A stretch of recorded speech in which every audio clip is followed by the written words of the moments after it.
Hello बच्चों, let's read the question. कह रहा which of the following are not state functions, इन चारों में से कौन स्टेट फंक्शंस नहीं है, ये हमें बताना है बच्चों। ओके, तो सबसे पहला देखो, सबसे पहले समझते हैं स्टेट फंक्शन होते क्या है बच्चों। स्टेट फंक्शन वो होते हैं जो किसी भी सिस्टम क्या होता है, it is that part of universe which is under thermodynamic consideration. किसी भी सिस्टम की ना स्टेट बताते हैं बच्चों, इनको हम स्टेट फंक्शन या फिर दूसरा नाम इनको क्या देते हैं, इनको दूसरा नाम दिया जाता है स्टेट वेरिएबल्स। ओके बच्चों, और जो स्टेट फंक्शन या स्टेट वेरिएबल होते हैं ना बच्चों, इनकी जो वैल्यू है ना बच्चों, वो इनिशियल और फाइनल स्टेट ऑफ सिस्टम पर डिपेंड करती है बच्चों।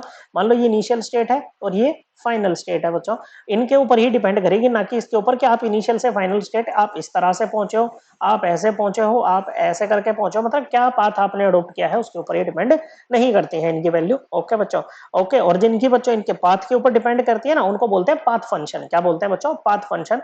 ओके, पाथ फंक्शन में हमारे पास में दो इंपॉर्टेंट पाथ फंक्शन आते हैं।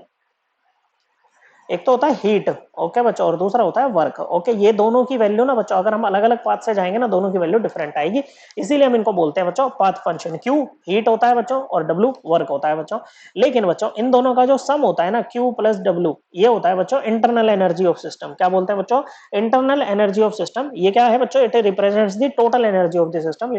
सिस्टम की टोटल एनर्जी को बताता है, और जो टोटल एनर्जी है ना बच्चों, वो पाथ पे डिपेंड नहीं करती है बच्चों, वो स्टेट पर डिपेंड करती है। मतलब ये जो इंटरनल एनर्जी है ये क्या है? स्टेट फंक्शन है। तो Q और W अपने आप में क्या है बच्चों? दोनों ये पाथ फंक्शन है, लेकिन जब इनका सम किया तो एक ऐसा फंक्शन निकल के आया जो स्टेट फंक्शन है। ओके बच्चों, तो ये तो स्टेट फंक्शन है, तो ये हमारा आंसर नहीं होगा बच्चों। Q is a path function, capital Q लिखो या स्मॉल q लिखो बच्चों। Okay, it is a path function. Okay, मतलब ये स्टेट फंक्शन नहीं है, तो हमारे आंसर में रहेगा थर्ड वर्क। तो पाथ फंक्शन है अगेन, अभी हमने बात की। ओके बच्चों, तो सेकंड और थर्ड। अब देखो H minus T S, H होती है एंथैल्पी ऑफ सिस्टम। ओके बच्चों, टी टेम्परेचर और एस होता है बच्चों आपका एंट्रोपी। ओके बच्चों, एंट्रोपी होती है randomness of a system. Okay बच्चों, तो H minus T S, okay बच्चों, इससे एक आपका देखो एंथैल्पी और एंट्रोपी, ये दोनों ही क्या होते हैं? स्टेट फंक्शन होते हैं बच्चों।